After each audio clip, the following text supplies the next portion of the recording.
2 വർഷം മുമ്പ് പരിക്കേറ്റിരുന്നു. അന്ന് പിരിവെടുത്ത് സഹായിച്ചു. ആഡംബരക്കാർ വാങ്ങിയതോടെ സംശയം.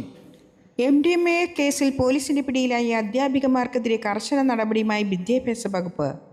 റിമാൻഡിലായ മരുതോങ്കര സ്വദേശി KC കീർത്തനയെ സർവീസിൽ നിന്നും പിരിച്ചുവിട്ടു. കേസിലെ മറ്റൊരു പ്രതിയായ കൂരാച്ചുൺ സ്വദേശി കാവ്യയെ പുറത്താക്കിക്കൊണ്ടുള്ള ഉത്തരവ് നാളെയുണ്ടാകും. ലഹരി സംഘത്തിലെ പ്രധാന കണ്ണിയായി പ്രവർത്തിച്ച അധ്യാപികമാർക്കെതിരെ ഗുരുതര കണ്ടെത്തലുകളാണ് പോലീസുകൾ നടത്തിയത്. ലഹരി ആവശ്യപ്പെടുന്നവരിൽ നിന്നും QR കോഡ് വഴി പണം അക്കൗണ്ടിലേക്ക് സ്വീകരിക്കാൻ ഇടപാടുകാർക്ക് ഗൂഗിൾ മാപ്പ് അയച്ചു കൊടുത്ത് ലഹരി എത്തിക്കാൻ വഴിയൊരുക്കാൻ തുടങ്ങിയ ചുമതലകളാണ് ഇവർ നിർവഹിച്ചിരുന്നത്. പേരാമ്പ്ര ബ്ലോക്ക് റിസോഴ്സ് കേന്ദ്രത്തിലെ സ്പെഷ്യലിസ്റ്റ് അധ്യാപികയായ KC കീർത്തന ഈ മാസം 11-നാണ് അറസ്റ്റിലായത്. പോലീസ് നൽകിയ റിപ്പോർട്ടിൻ്റെ അടിസ്ഥാനത്തിൽ സമഗ്ര ശിക്ഷ കേരള സംസ്ഥാന പ്രൊജക്ട് ഓഫീസറാണ് കീർത്തനയെ സർവീസിൽ നിന്നും പിരിച്ചുവിട്ടത്. ഇന്നലെ അറസ്റ്റിലായ BRCയിലെ സ്പെഷ്യൽ എഡ്യൂക്കേറ്റർ കാവ്യയുടെ അക്കൗണ്ടിലേക്ക് കീർത്തനയുടെയും മറ്റു ലഹരി സംഘങ്ങളുടെയും അക്കൗണ്ടുകളിൽ നിന്ന് വൻതോതിൽ പണം എത്തിയതായി അന്വേഷണ സംഘം കണ്ടെത്തിയിട്ടുണ്ട്. ഈ സാഹചര്യത്തിലാണ് കാവ്യയെയും പുറത്താക്കാൻ വിദ്യാഭ്യാസ വകുപ്പ് തീരുമാനിച്ചത്. DYSPയുടെ നേതൃത്വത്തിൽ നടന്ന ഓപ്പറേഷൻ തുഫാൻ എന്ന ലഹരിവിരുദ്ധ സ്പെഷ്യൽ ഡ്രൈവിലാണ് ലഹരി സംഘത്തിൻ്റെ ഞെട്ടിക്കുന്ന വിവരങ്ങൾ പുറത്തു വന്നത്. തുമ്പുണ്ടായത് സഫാനിൽ നിന്ന് 2 ഗ്രാം MDMAയുമായി പിടിയിലായ വടകരി സ്വദേശി സഫാനെ ചോദ്യം ചെയ്തതോടെയാണ് അധ്യാപികമാരെ ഇടനിലക്കാരാക്കിയുള്ള ലഹരി ശൃംഖലയെക്കുറിച്ച് പോലീസിന് നിർണായക വിവരം ലഭിക്കുന്നത്. അധ്യാപക പരിശീലനങ്ങളും ശില്പശാലകളും സംഘടിപ്പിക്കുകയും വിദ്യാലയങ്ങളിൽ പഠന ഗുണനിലവാരം ഉറപ്പാക്കുകയും ചെയ്യേണ്ട അധ്യാപികമാരാണ് ലഹരി മാഫിയയുടെ ഇടനിലക്കാരായി മാറിയത്.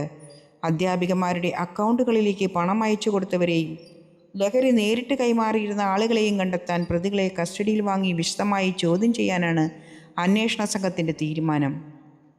ലഹരി മാഫിയയുടെ ഇടനിലക്കാരായി പ്രവർത്തിച്ച 2 അധ്യാപികമാരുടെ അറസ്റ്റ് കേരള സമൂഹം ഒന്നാകെ ഞെട്ടിച്ചിരിക്കുകയാണ്. വിദ്യാർത്ഥികൾക്ക് മാതൃകയാകേണ്ടവരാണ് ഗൂഗിൾ മാപ്പും QR കോഡും ഉപയോഗിച്ച് ലഹരി വ്യാപാരികൾക്ക് വഴിയൊരുക്കിയത്. ഓപ്പറേഷൻ തുഫാൻ ലഹരി വിരുദ്ധ ഡ്രൈവിലൂടെയാണ് ഇവരുടെ ഞെട്ടിക്കുന്ന പങ്കാളിത്തം പുറത്തു വന്നത്. കീർത്തന ലഹരി ഉപയോഗിക്കാറില്ലെങ്കിലും വൻകിട ലഹരി കച്ചവടക്കാരുമായി അടുത്ത ബന്ധമുണ്ടായിരുന്നതായി അന്വേഷണ സംഘം സ്ഥിരീകരിച്ചു.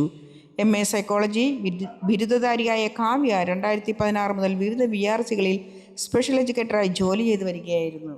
നിലവിൽ ചെറുവാളൂർ ഗവൺമെൻറ് LP സ്കൂളിനോട് ചേർന്നുള്ള ഓട്ടിസം സ്കൂളിലാണ് ജോലി ചെയ്തിരുന്നത്. 2 വർഷം മുമ്പുണ്ടായ വാഹനാപകടത്തിൽ കാവ്യയ്ക്ക് ഗുരുതരമായി പരിക്കേറ്റപ്പോൾ കോഴിക്കോട് ജില്ലയിലെ 15 BRCകളിൽ അധ്യാപകർ പിരിവെടുത്ത് നൽകിയ തുക കൊണ്ടാണ് അവരുടെ ചികിത്സ പൂർത്തിയായത്. എന്നാൽ അടുത്തിടെ കാവ്യ വില കൂടിയ ആഡംബരക്കാർ വാങ്ങിയത് സഹപ്രവർത്തകരെ സംശയമുണ്ടാക്കിയിരുന്നു. വിദേശത്തുള്ള സഹോദരൻ്റെ വാഹനമാണിതെന്നായിരുന്നു അന്ന് കാവ്യ നൽകിയ വിശദീകരണം. കാവ്യയുടെ അക്കൗണ്ടുകൾ പോലീസ് പരിശോധിക്കുന്നുണ്ടെന്ന വിവരം നേരത്തെ BRC അധികൃതർ അറിയുകയും വിശദീകരണം ചോദിച്ചപ്പോൾ കീർത്തനയുമായി സൗഹൃദം മാത്രമാണുള്ളതെന്നും പറഞ്ഞവർ ഒഴിവാകുകയുമായിരുന്നു. എന്നാൽ ബാങ്ക് അക്കൗണ്ടുകൾ വിവരങ്ങൾ പുറത്തു വന്നതോടെ കാവ്യയെയും പോലീസ് അറസ്റ്റ് ചെയ്യുകയായിരുന്നു.